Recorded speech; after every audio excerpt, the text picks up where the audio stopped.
My dear students, so ఈరోజు post preference గురించి చెప్తానమ్మా. కొద్దిగా జాగ్రత్తగా వినండి.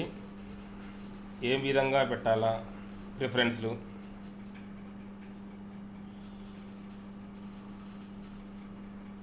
జోనల్ ప్రిఫరెన్స్ ఏ విధంగా, జోన్ ప్రిఫరెన్స్ ఏ విధంగా పెట్టుకోవాలా.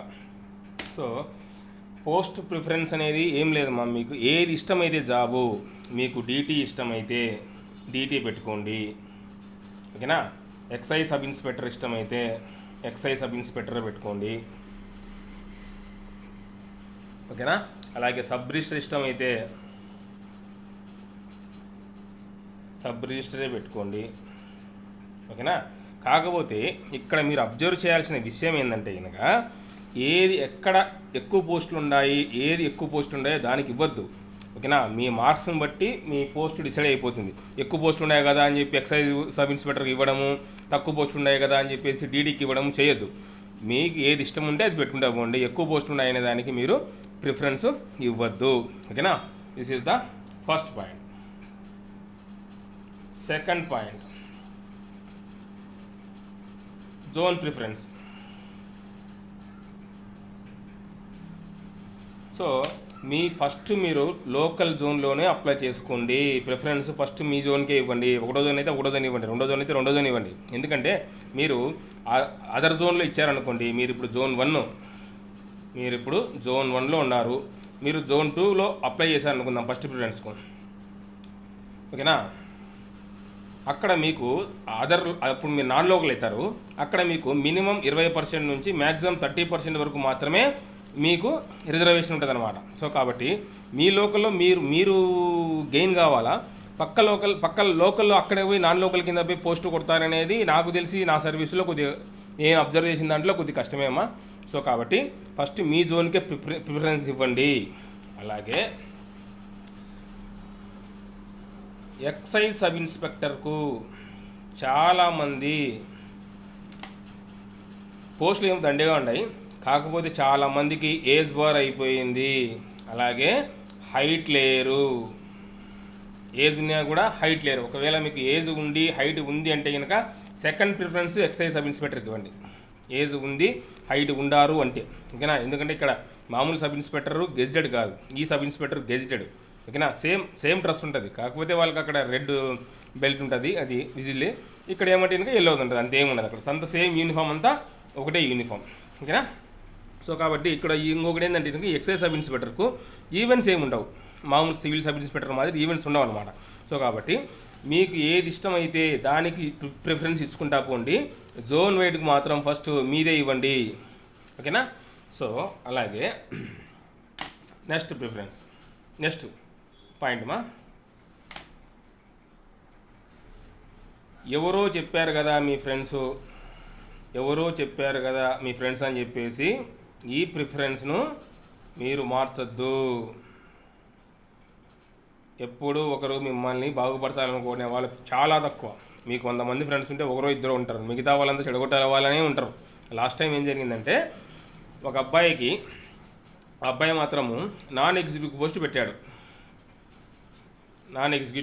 కనుక ఆ అబ్బాయికి వచ్చిన మార్కులు ఎగ్జిక్యూటివ్ పోస్ట్ వస్తుంది. సో అలాంటి తప్పులు చేయొద్దు.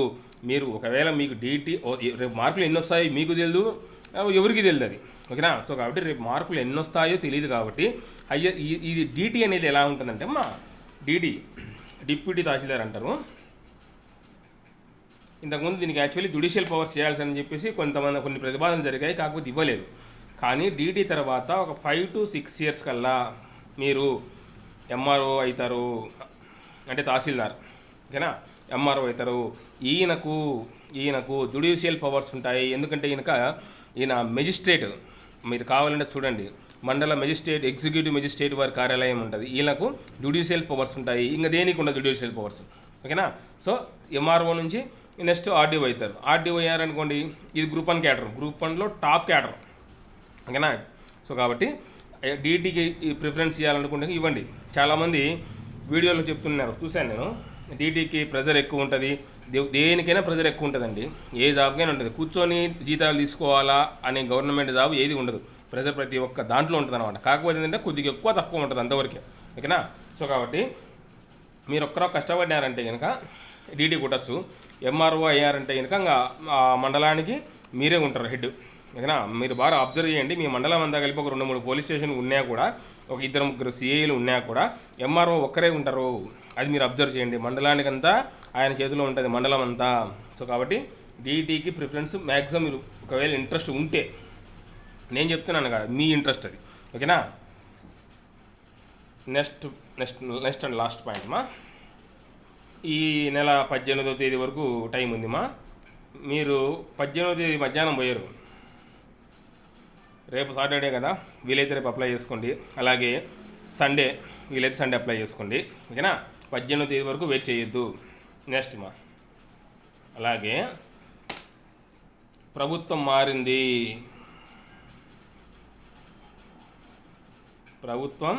మారింది, ఈ కూటమి వచ్చింది కాబట్టి, సో మీకు నేను ముందే చెప్పాను ఒక 50 రోజుల నుంచి 60 రోజుల వరకు పోస్ట్ పోన్ అయ్యేదానికి ఛాన్సెస్ ఉన్నాయి అని. సో ఇప్పటికి కూడా అవి అట్లే ఉన్నాయి మా, ఛాన్స్ ఉంది మా 50 రోజుల వరకు పోస్ట్ పోన్ అయ్యేదానికి. ఎందుకంటే ఈ గవర్నమెంట్ ఎంప్లాయీస్కి అంతా ఎలక్షన్ డ్యూటీ వేయడం వల్ల వాళ్ళు సరిగ్గా ప్రిపేర్ కాలేదు.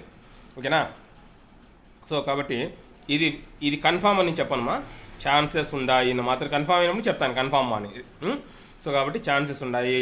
ఎవరైనా చదవలేని వాళ్ళు ఉంటే ఇప్పటి నుంచన్నా చదవండి. ఓకేనా, నెక్స్ట్ అండ్ లాస్ట్ నా స్టూడెంట్స్కి మా,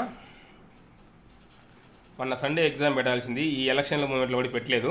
రేపు సండే నుంచి వరుసగా, ఈసారి నుంచి సండే కాదు, సండే వీక్లీ ట్వైస్ 2 సార్లు పెడతాను, 2 టైమ్స్ ఎగ్జామ్స్ పెడతాను. తొందరగా సిలబస్ను మీరు 2 సార్లు కవరప్ చేయాలి. 2 సార్లు మీరు మినిమం అంటే కనుక 2 సార్లు కవరప్ చేస్తే కానీ మీరు అక్కడికి వెళ్ళడానికి వెళ్ళరు.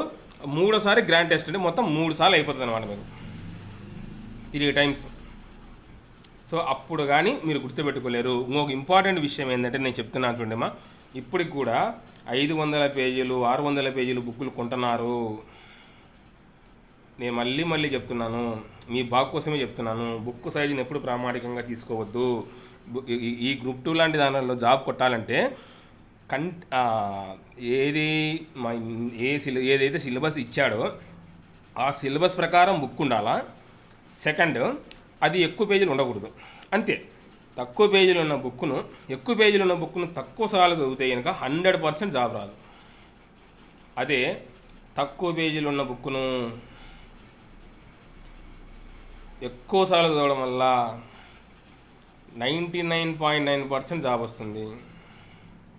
100% నేను చెప్పలేను. ఓకేనా, రేపటి నుంచైనా స్టార్ట్ చేయండి దయచేసి. నేను మా కొత్తగా జాయిన్ అయ్యే వాళ్ళకు ఎల్లుండి నుంచి షెడ్యూల్ ఇస్తున్నాం, అంటే మండే నుంచి కొత్తగా షెడ్యూల్ ఇస్తాను నేను. ఆ షెడ్యూల్ ప్రకారం ఫాలో అవ్వండి. ఓకేనా, మండే నుంచి నేను షెడ్యూల్ ఇస్తాను, ఏ రోజు ఏం చదవాలా అని. ఓకేనా, ఎవరైనా ఇప్పుడు గవర్నమెంట్ ఎంప్లాయీస్ ఉంటారు, ఇప్పుడు ఇన్ని రోజులు మీకు లీవ్స్ ఇవ్వలేదు, ఇప్పుడు కావాలంటే మీరు సిక్ లీవ్ పెట్టుకోవచ్చు. ఓకేనా, మీ పై అధికారిని అడిగి రిక్వెస్ట్ చేసుకొని సిక్ లీవ్ పెట్టుకోవచ్చు. ఇంకొకటి ఏంటంటే కనుక ఈ పోస్ట్ పోన్ అయ్యేది అనేది రిక్వెస్ట్ విధానంలో మీరు చూడండి, 1:100 రేషియోలో ఎన్నో లెటర్స్ రాశారు. ఏపీపీఎస్ వారు ఏం చేశారు, మీకు అనుగుణంగానే స్పందించారు. కరెక్టా? సో ఆ విధంగా ఏమైనా మీరు రిక్వెస్ట్గా ఏదైనా చెప్పాలనుకుంటే ఎవరికైనా, ఒక ప్రభుత్వానికి కానీ ఏపీపీఎస్సీ వారికి కానీ ఎవరికైనా చెప్పాలనుకుంటే వినతి పత్ర రూపంలో సమర్పించవచ్చు. ఓకేనా, అంతేగాని ధర్నాలు చేయకండి మా. ఓకేనా, వాళ్ళకి యాక్చువల్ అంతవరకు రానిరు, వాళ్ళు వినతి పత్రంతోనే అర్థం చేసుకుంటారు. ఎందుకంటే ఇన్ని రోజులు ఇప్పుడు చదివే వాళ్ళు స్టార్ట్ చేసే వాళ్ళు ఉన్నారు. ఎందుకంటే ఇంకా గవర్నమెంట్ జాబ్స్ సెలవులు ఇవ్వలేదు, వాళ్ళకు ఉండేది రేపు నెల 28 వరకు, రేపు నెల వరకు ఉండేది. ఈ కొద్ది రోజుల్లో గ్రూప్ 2 కూడా అనేది కష్టమని అందరికీ తెలుసు. సో కాబట్టి ఛాన్స్ ఉంది. మ్యాక్సిమం 60 డేస్, మినిమం 60 డేస్ మా కన్ఫామ్. అది మాత్రము నాకు వచ్చిన విశ్వసనీయమైన సమాచారం ఏంటంటే కనుక 50 నుంచి 60 రోజుల వరకు పోస్ట్ పోన్ అవుతుంది సార్ అని చెప్పారు. సో కాబట్టి ఇది వీడియో చేస్తున్నాను. ఈ పోస్ట్ ప్రిఫరెన్స్ అనేది మీకు ఇష్టమైన జాబ్కి మాత్రం పెట్టుకుంటా పోండి, నాన్ లోకల్ జోలికి మాత్రం ఫస్ట్ ఇవ్వద్దు. ఓకేనా, అది మా. Anyway, thank you.